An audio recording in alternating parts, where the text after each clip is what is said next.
I want to share a little story. There was this skater kid I knew, and I was going to be taking him to church. So I went and picked him up from his friend's house. Well, on the way to church, I found out that while over at that house, he had been watching a very bad video.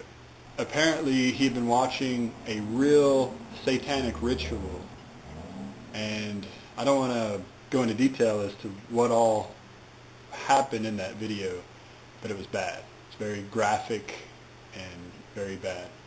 Anyway, I ended up taking him to church.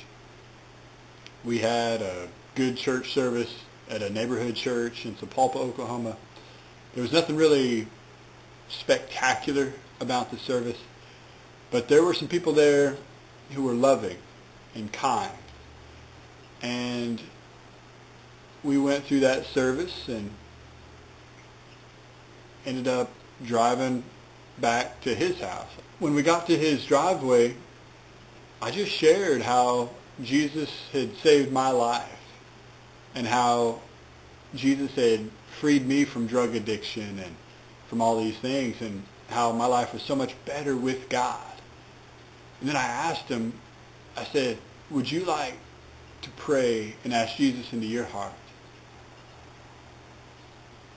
And I don't know if you've ever asked somebody something and they didn't just answer you right away, but those seconds can seem to drag on, and he probably waited for a good minute,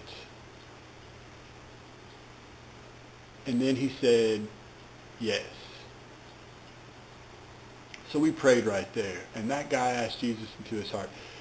That day he had seen what the devil does, and the hate and the evil and the disgusting things that the devil does. And then he saw a group of people, just average people, but they had love. And love won that day. That guy won that day when he asked Jesus into his heart. Jesus won that day. The only person who lost was the devil, and I'm glad he did. But look, I want to encourage you with these words. Love is stronger than the power of hate.